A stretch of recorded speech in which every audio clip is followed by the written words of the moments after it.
Halo. Vista Line. Penyuka Vista Line, pencinta film Indonesia di mana saja berada. Salam sehat selalu. Ya, semoga kalian sehat semua sehingga nonton tayangan ini juga dengan senang hati. Bukan dengan sakit hati, bukan.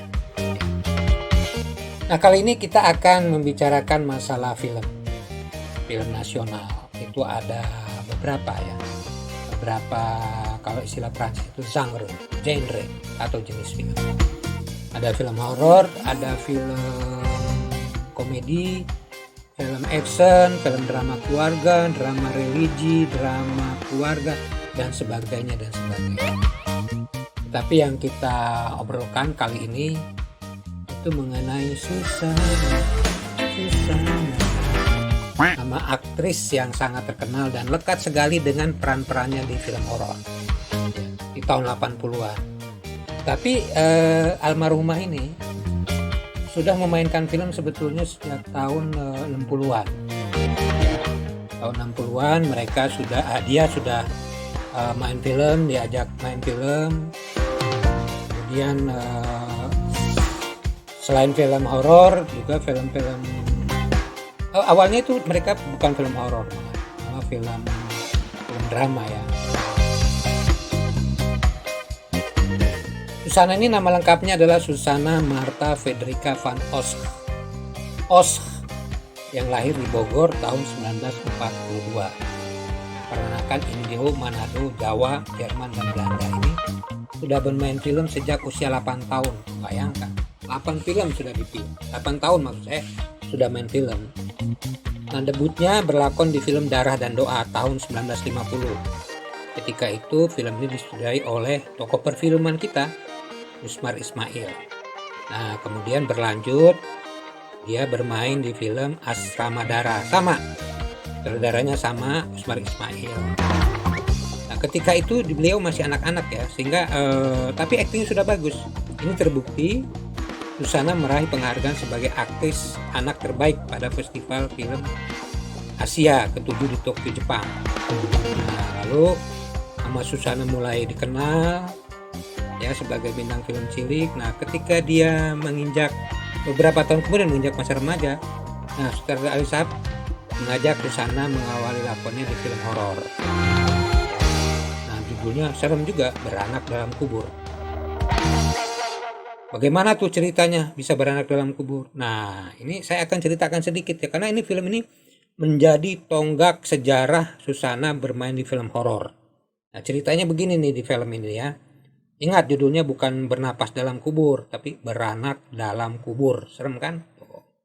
Ini diceritakan ya, di sebuah perkebunan di kawasan Jawa Barat milik keluarga kaya. Perkebunan itu menjadi sumber kehidupan warga di sana. Nah, kemudian keluarga kaya itu memiliki 2 anak wanita, Dora, Mieke Wijaya. Nah, Mieke Wijaya ini ibunya dari Nia Zulkarnain. Kenapa di belakang ada Nia Zulkarnain? Karena ayah dari Nia Zulkarnain ada Diki Zulkarnain. Nah, ibunya ini Mieke Wijaya. Nah, Mieke Wijaya pada itu memerankan Dora. Nah, kemudian Lila dilakonkan oleh Susana. Nah, Dora dan Lila ini punya ayah yang sama tapi ibunya yang berbeda, jadi boleh dibilang saudara tiri gitulah ya. Dan sifat mereka juga berlainan. Kalau Dora itu punya sifat yang kejam. Nah, digambarkan di film itu Lila berhati lembut karena khawatir dijahati terus oleh Dora. Kemudian oleh orang tuanya Lila dibawa ke kota dan tinggal bersama tantenya di kota ya. Nah, dia sekolah dan tinggal di kota sampai dia menikah.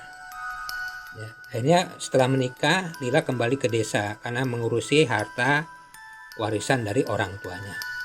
Tapi kembalinya Lila ke desa itu tidak disukai oleh Dora. Bahkan jahat sekali ini Dora. Ketika Lila hamil dan ditinggal oleh suaminya, bahkan sedang kontraksi, bukan ditolong malah disiram air keras. Dan kemudian Lila dikubur hidup-hidup oleh Dora yang dibantu oleh seorang pria misterius. Nah, terus kisah selanjutnya sungguh menyeramkan. Bayi Lila lahir di dalam kubur.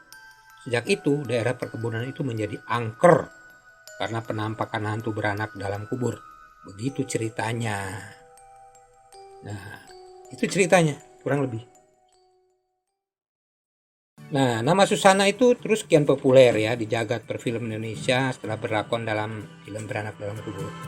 Namanya kian melambung dan horornya ikut terkerek naik. Ketika berlakon dalam film Bernapas dalam lumpur, tapi ini bukan film horor, Bernapas dalam kubur. Film Bernapas dalam lumpur itu film horor. Pokoknya film yang deh.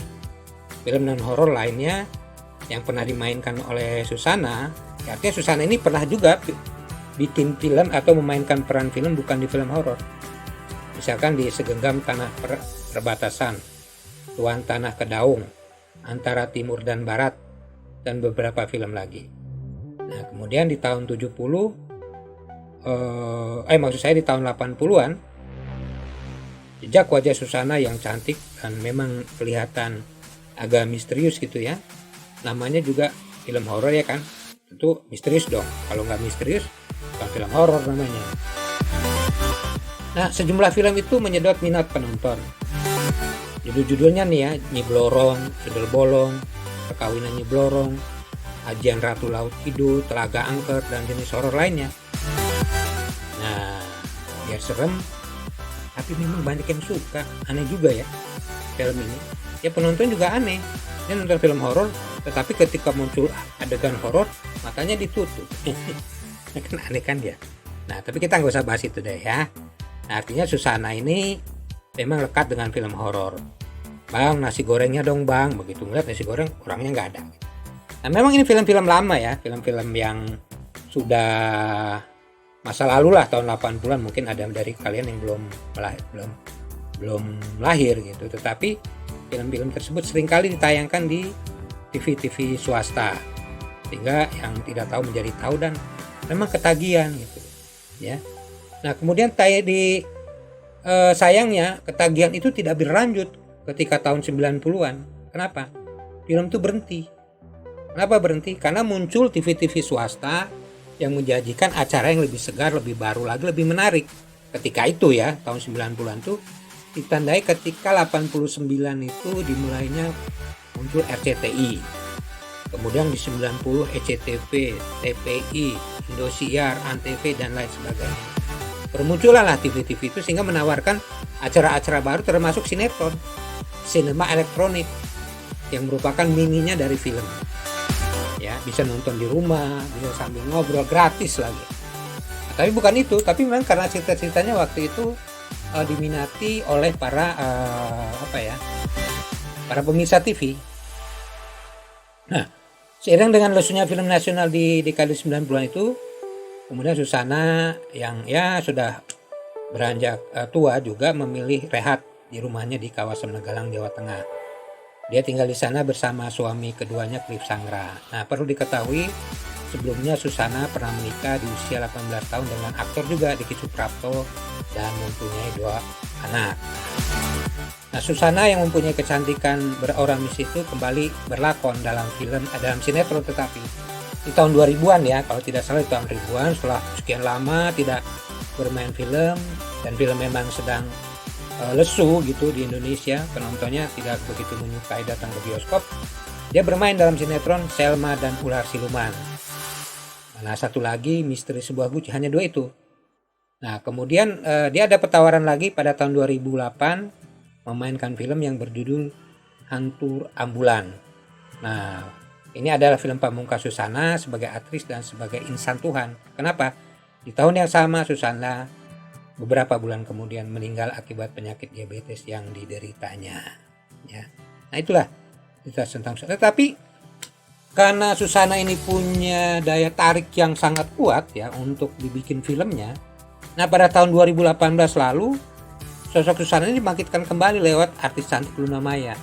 Nah, artis kelahiran Bali 37 tahun lalu itu memerankan Susana dalam film berjudul Bernapas Dalam Kubur. Jadi perpaduan tuh ya antara beranak dalam kubur dengan bernapas dalam lumpur, kemudian menjadi bernapas dalam kubur. Nah, ini bisa-bisa aja memang.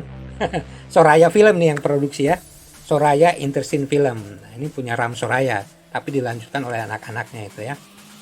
Nah, film ini ternyata mendapat sambutan luar biasa dan penyuka film Indonesia, khususnya penyuka film horor. Bayangkan, lebih dari 3,5 juta pasang mata mengunjungi film itu.